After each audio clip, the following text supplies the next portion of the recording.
I'm Sarah, welcome back to my channel. I'm so glad we can hang out again today. With NaNoWriMo being just around the corner, I kind of wanted to talk a little bit about something that I don't hear discussed a lot in the writing community, and that is NaNoWriMo as an author. Now, when I was a young writer, I was under the impression that if I were to become a full-time author, I would have all the time in the world to write and to win Nano and to do like those big word counts, like 100,000 or more or whatever. I was not necessarily prepared for the reality. And the reality is that is not an accurate assumption. And the reality is there's a lot more to being an author than writing, especially during the month of November. We have Black Friday sales, and we have the holidays right around the corner, and so many other things that lead into being an author and a successful author that don't involve writing. And those things take time away from actual drafting, making it very, very difficult actually to do any sort of NaNoWriMo draft. So this was kind of a shocking reality last year. As you might know, that was the first year that Ship Secrets and Survivors was out.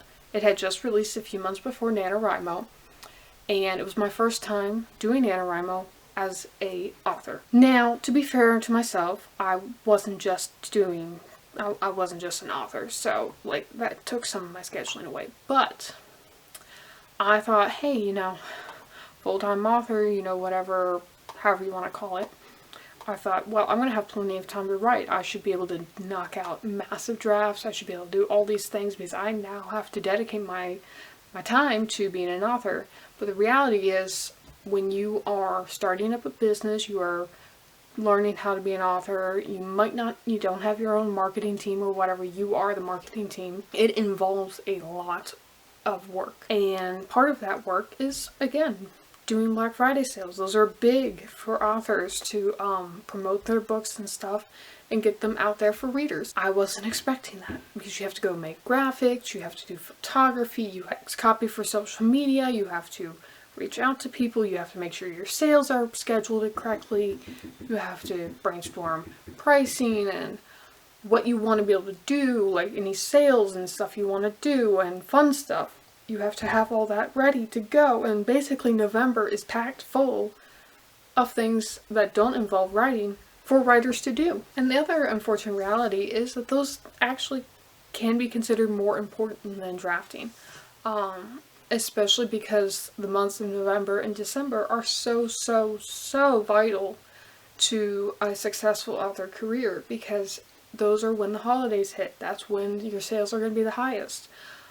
So it's important to make sure you take advantage of those, and sometimes that may mean in the future I don't get to do NaNoWriMo. I mean, that's not going to be the case this year, or at least Lord willing it won't be, but that may be the case in the future, and that might be the case for many other authors. So I guess the point of this video is just kind of letting you guys know, if you are an author, you probably know what this feels like, and if you are aspiring to be an author, I want to let you know that this is a reality that you may have to encounter in the future, and I want you to be prepared for it, because I wasn't, and I wish I was. It is sometimes a little bit challenging to deal with, because you just kind of want to do your thing. I mean, most writers are in it to tell the stories, and they're not necessarily wanting to market their books. They're not necessarily wanting to drive sales.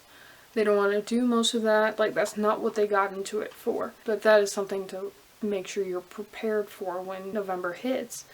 That things that you may have been able to do previously, like some writers I know are able to hit 100,000 or more words in the month of November. That may change.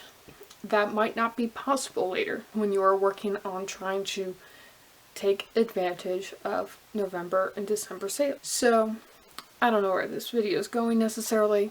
I just wanted to sit down and chat about it because it's something that's been on my mind, especially since I had that learning curve last year, and I'm trying to make sure I have a good mentality going into NaNoWriMo this year to remind myself you might not be able to get it all done, and that's okay. Sometimes we can't, and that's fine.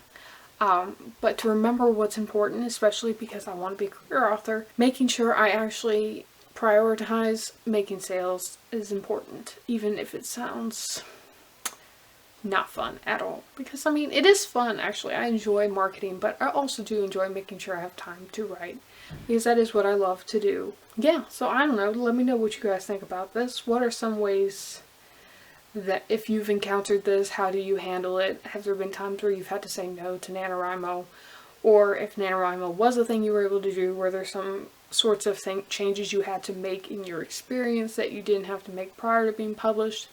Just let me know all the things down below in the comments. I would love to hear your thoughts on this subject, as it is something that I am learning and experiencing.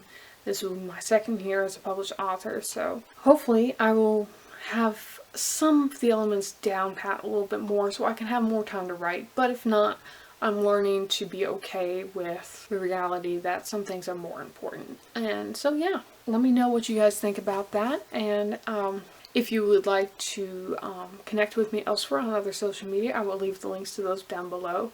And if you would like to keep up to date with how my writing goes, one of the best places to do so is on my newsletter. And again, I will leave that link down below so you can sign up for that. You'll be the first to know about some fun things that are coming up in my publishing life. And yeah, I hope we can hang out again sometime soon. But until then, I hope you have a very blessed day. Bye.